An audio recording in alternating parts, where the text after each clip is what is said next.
মাঝে মাঝে আমাদের জীবনে বিপদ আসে, পরীক্ষা আসে, মুসিবত আসে, এগুলো আসে আমাদেরকে শক্ত করার জন্য, ঠিক কিনা? আমাদের কোমরকে সোজা করার জন্য, আমাদের পায়ের নিচের মাটিকে শক্ত করার জন্য, প্রতিকূল পরিবেশে কি করে বীর দর্পে দাঁড়িয়ে থাকতে হয়, নিজের অস্তিত্বের প্রমাণ দিতে হয়, সেটা শিক্ষা দেবার জন্য। এজন্য মুমিনের হারাবার কিছু নেই। লা তাইয়াসু মির রাউহিল্লাহ, আল্লাহর রহমত থেকে নিরাশ হয়ো না। ইন্নাহু লা ইয়াইয়াসু মির রাউহিল্লাহি ইল্লাল কওমুল কাফিরুন, কাফের ছাড়া, মুশরিক ছাড়া, নাস্তিক ছাড়া, মুনাফিক ছাড়া কেউ কখনো আল্লাহর রহমত থেকে নিরাশ হয় না। আমরা সব সময় আল্লাহর রহমতের ভিখারি, আমরা সব সময় আল্লাহর রহমতের প্রত্যাশী, আমরা সব পরিস্থিতিতে ভরসা রাখি একজনের উপর, তিনি কে? আল্লাহ। তাহলে এটা হচ্ছে সেন্ট্রাল থিম, যে আমরা হতাশ হব না। Never lose hope, never be frustrated, never be upset. কখনো মন খারাপ করা যাবে না, আমরা আল্লাহর উপর ভরসা রাখি। এটা হচ্ছে কেন্দ্রীয় আলোচ্য বিষয়। এই সূরাটা নাজিলের একটা ব্যাকগ্রাউন্ড আছে। যেহেতু এটা মাক্কি সূরা, আল্লাহ রাসূল সাল্লাল্লাহু আলাইহি ওয়াসাল্লামের কাছে কোরআনের আয়াতগুলো নাজিল হতে শুরু করলো, রাসূল সাল্লাল্লাহু আলাইহি ওয়াসাল্লাম কোরআনের আয়াতগুলো প্রচার করতে শুরু করলো। যাই নাজিল হয় রাসূল সাল্লাল্লাহু আলাইহি ওয়াসাল্লাম কি গোপন করে রাখতেন? বা যা নাজিল হয়েছে তার অর্ধেক শোনাইতেন, বাকিটা শোনাইতেন না? এরকম ইয়া আইয়ুহার রাসূল বাল্লিগ মা উনজিলা ইলাইক, হে নবী, হে রাসূল, যাই নাজিল হয় আপনি ছড়িয়ে দেন। রাসূল সাল্লাল্লাহু আলাইহি ওয়াসাল্লাম ছড়ায়া দিতেন, যেটাই নাজিল হয়। কাল বিলম্ব না করে বিশ্বনবী এই আয়াতের দাওয়াত দিতে শুরু করতেন। নাজিল হলো ইকরা বিসমি রাব্বিকাল্লাযী খালাক, খালাকাল ইনসানা মিন আলাক, ইকরা ওয়া রাব্বুকাল আকরামুল্লাযী আল্লামা বিল কলম, আল্লামাল ইনসানা মা লাম ইয়ালাম। পড়েন সুবহানাল্লাহ। নাজিল হলো, পড়ো তোমার রবের নামে যিনি শিখিয়েছেন। আমাদেরকে শিখিয়েছে কে? আমাদের সৃষ্টি করেছে কে? Read in the name of your lord who has created, পড়ো তোমার প্রভুর নামে যিনি শিখিয়েছেন। নাজিল হলো 5 আয়াত, আল্লাহ রাসূল সাল্লাল্লাহু আলাইহি ওয়াসাল্লাম পৌঁছে দিলেন। নাজিল হলো ইয়া আইয়ুহাল মুযাম্মিল কুমিল লাইলা ইল্লা কালিলা, বিশ্বনবী পৌঁছে দিলেন। নাজিল হলো ইয়া আইয়ুহাল মুদাসসির কুম ফাআনজির, পৌঁছে দিলেন। যাই আসে পৌঁছে দিতেন, যাই আসে পৌঁছে দিতেন।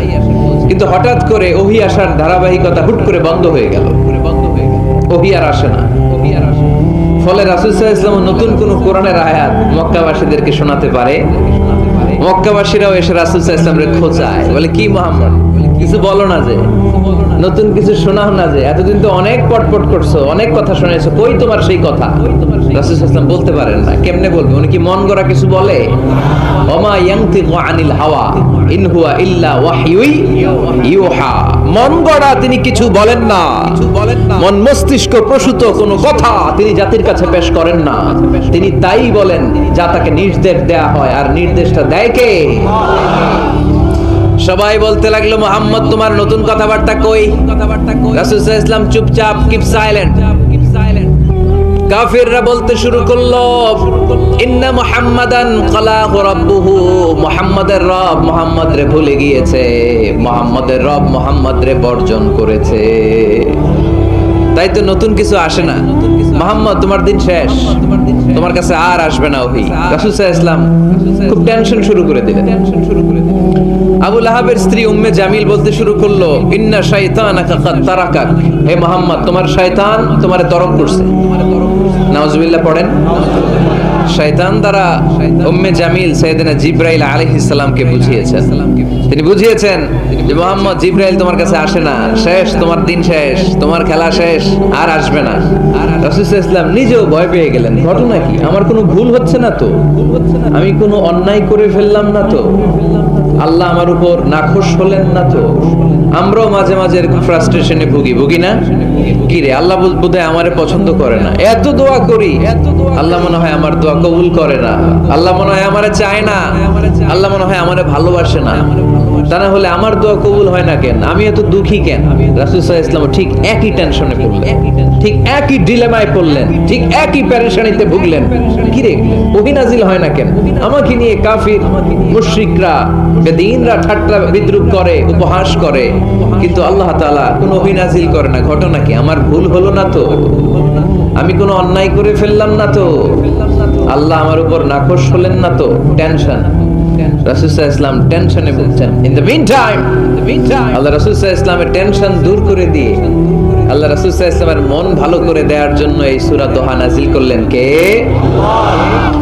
আল্লাহ রাসূল যখন টেনশনে হাবুডুবু খাচ্ছেন, তখনই আল্লাহ নাজিল করলেন ওয়াদ-দুহা ওয়াল-লাইলি ইযা সাজা মা ওয়াদ্দাআকা রাব্বুকা ওয়া মা ক্বালা ওয়ালাল আখিরাতু খায়রুল লাকা মিনাল উলা ওয়ালাসাউফা ইউ'তিকা রাব্বুকা ফাতারদা।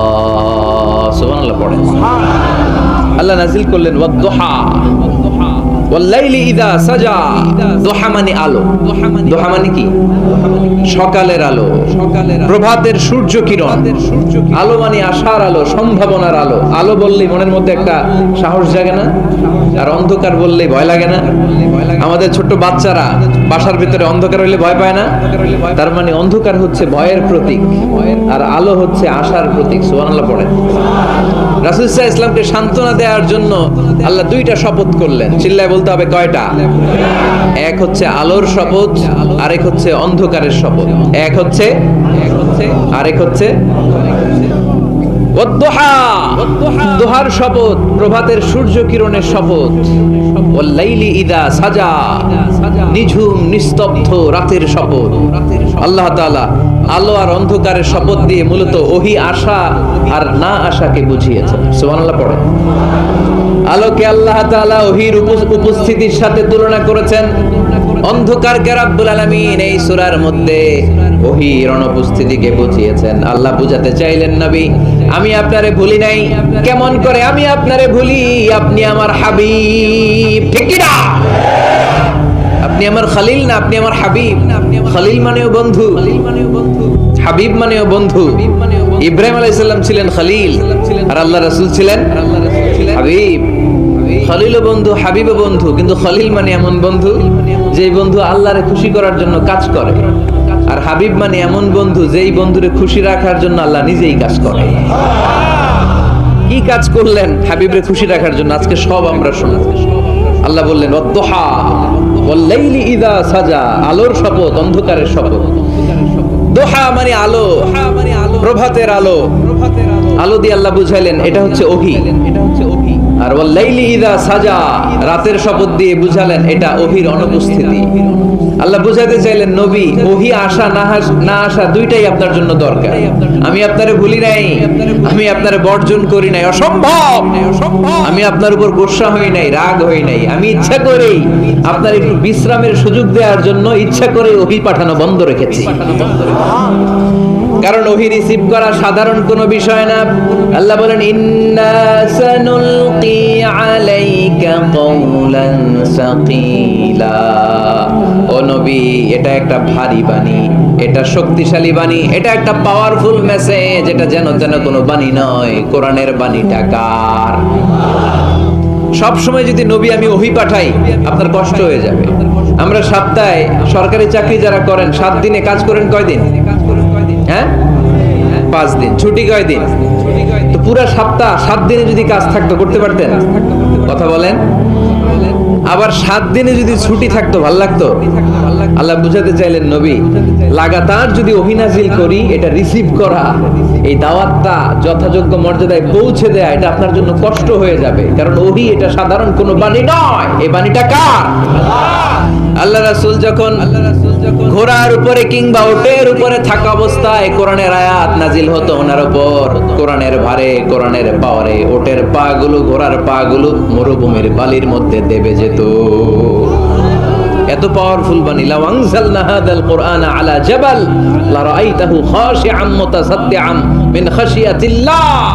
এ নবী, কোরআনকে আপনার কাছে না পাঠিয়ে পাহাড়ে নাজিল করলে, মাউন্ট এভারেস্টে নাজিল করলে তুর পাহাড়ে নাজিল করলে, আল্পস পর্বতমালায় নাজিল করলে, আলাস্কা মাউন্টেন রেঞ্জ এটার উপর নাজিল করলে, এই ময়মনসিংহের গারো পাহাড়ের উপর নাজিল করলে মুহূর্তে এই পাহাড়গুলো ভেঙে চুড়ে চুরমার হয়ে খান খান হয়ে যেত।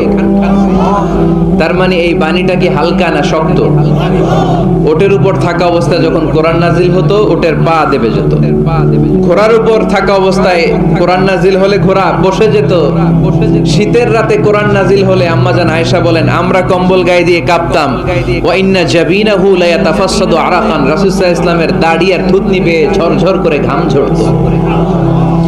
এক সাহাবীর মাথার মধ্যে পা রেখে বিশ্বনবী শুয়ে আছেন, ঘন্টাখানিক শুয়ে থাকলেন। সাহাবী বলে আমার ব্যথা লাগে না। বিশ্বনবী শুয়ে আছেন, হঠাৎ করে বিশ্বনবী ঘুম থেকে জাগলেন, কিন্তু এই সাহাবীর রানের উপর থেকে মাথা তোলেন নাই। ইন দা মিন টাইম কোরআনের আয়াত নাজিল হওয়া শুরু হলো। সাহাবী বলেন 1 ঘন্টা শুয়ে আছে আমি টের পাই না, কিন্তু যখন কোরআনের আয়াত নাজিল হলো মনে হলো উহুদ পাহাড়টা আমার পায়ের উপরে চেপে বসেছে। ঘন্টাখানিক শুয়ে আছে বিশ্বনবী। সাইয়েদনা যায়েদ রাদিয়াল্লাহু তাআলা আনহু রানের মধ্যে মাথা রেখে, উনি টেরই পাচ্ছেন না, কিন্তু ইন দ্য মিন টাইম হঠাৎ করে সাইয়েদনা জিবরাইল কোরআনের আয়াত নিয়ে আসলেন। বিষ্ণু সাল্লাল্লাহু আলাইহি ওয়াসাল্লাম কোরআনের আয়াত রিসিভ করতে শুরু করলেন। যখনই কোরআনের আয়াত নাজিল হলো সাহাবী বলেন বিশ্বনবীর মাথার ওজনটা এত বেড়ে গেল আমার মনে হচ্ছে মুহূর্তের মধ্যে আমার পায়ের রান ফেটে খান খান হয়ে যাবে। তার মানে এই কোরআনের মধ্যে পাওয়ার আছে না নাই? এটা কি হালকা বাণী না ভারী বাণী? প্রতিদিন যদি এই ভারী ভারী কথা বিশ্বনবীর কাছে রিসিভ হয়, বিশ্বনবী এই ওহির ভার স্নায়ুতে সহ্য করতে পারবে? আল্লাহ বলেন নবী আপনার কষ্ট হচ্ছে, এটা দেখে আমি ইচ্ছা করে ইন্টেনশনালি ইচ্ছা করে আপনার বিশ্রাম আর রেস্টের ব্যবস্থা রাখার জন্য কয়েকদিন ইচ্ছা করে ওহী নাজিল বন্ধ রেখেছি। কাফিররা বলে আমি আপনারে ভুলে গেছি। নো, নেভার, অসম্ভব। আপনি আমার হাবিব, আপনারে ভুলে যাওয়া আমার পক্ষে অসম্ভব। আমি আপনার উপর রাগ করি নাই, আমি ইচ্ছা করে ওহী নাজিল না করে আপনার কিছুদিনের জন্য ছুটি আর বিশ্রামের ব্যবস্থা করে দিয়েছে। চিল্লায় পড়েন সুবহানাল্লাহ।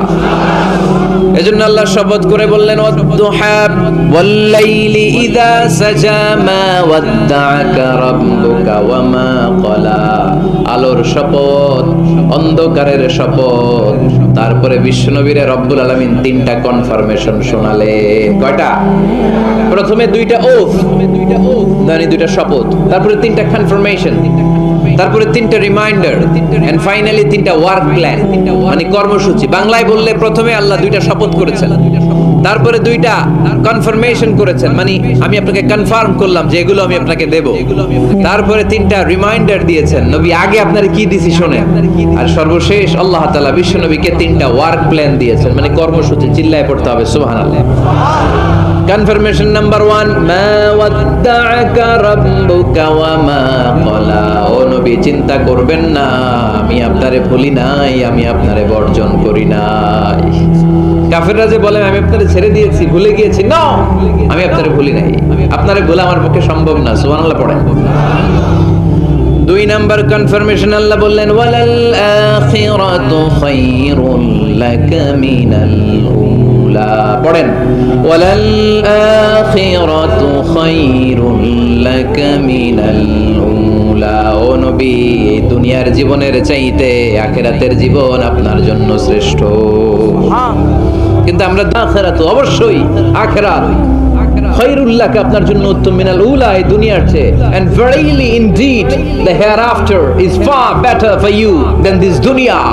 অবশ্যই অবশ্যই এই দুনিয়ার ক্ষণস্থায়ী জীবন আপনার জন্য উত্তম নয়, আখিরাত এই দুনিয়ার চেয়ে 1000 গুণ বেশি উত্তম। চিল্লায় কোন সুবহানাল্লাহ। আবার আরেক আয়াতে আল্লাহ বললেন বাল তুসিরুনাল হায়াতাদ দুনিয়া ওয়াল আখিরাতু খায়রুন ওয়া আবাকা। তোমরা এই দুনিয়ার জীবনকে প্রাধান্য দিয়ে থাকো, কিন্তু দুনিয়াটা শ্রেষ্ঠ নয়। আল্লাহর কাছে আখিরাত হলো শ্রেষ্ঠ, আখিরাত হলো স্থায়ী। সুবহানাল্লাহ পড়েন। তাহলে প্রথমে কনফার্ম করলেন নবী নো টেনশন, নো টেনশন, আমি আপনার সাথে আছি। আল্লাহ যদি সাথে থাকে আর কিছু লাগে? 2 নাম্বার কনফার্মেশন। আচ্ছা আমরা মাঝে মাঝে মেসেজ পাঠালে মেসেজ পৌঁছলো কিনা কনফার্মেশন আছে না? কনফার্মেশন মেসেজ পাঠায় না? একটা টপ আপ করলাম বা ইন্টারনেটের প্যাকেজ নিলাম, এটা অ্যাক্টিভ হলো কিনা একটা কনফার্মেশন মেসেজ আসে না? প্রথম কনফার্মেশন, নবী আমি আপনার সাথে আছি। দ্বিতীয় কনফার্মেশন, নবী এই দুনিয়ায় সাময়িক কিছু কষ্ট করেন কিন্তু আখিরাতে আপনার জন্য কল্যাণ রেখে দিয়েছে কে? তিন নাম্বার কনফার্মেশন, আল্লাহ বললেন ওয়ালা সাউফা ইউতিকা রাব্বুকা ফাতারদা। ও নবী আমি আপনার সাথে আছি, আখিরাতকে আপনার জন্য সাজিয়ে প্রস্তুত করে রেখেছি, আর এই দুনিয়ার বুকে এমন এমন জিনিস আমি আপনারে দান করব, এগুলো পেয়ে দুনিয়ায় আপনি খুশি হয়ে যাবে।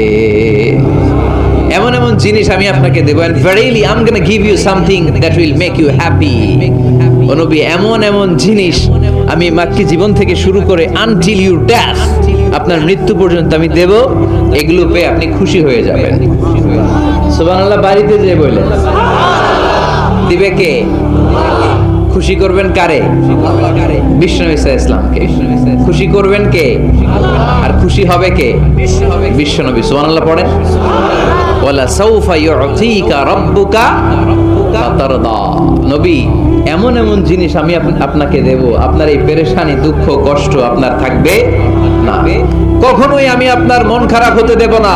যখনই আপনি চিন্তিত, যখনই আপনি টেনশনে আছেন, যখনই আপনি পেরেশানিতে আছেন, এমন নাজ নেয়ামত আর খুশামদেদ আপনারে শোনাবো, সুখের সংবাদ শোনাবো, ওই সংবাদ শুনে আপনি নবী খুশি হয়ে যাবেন।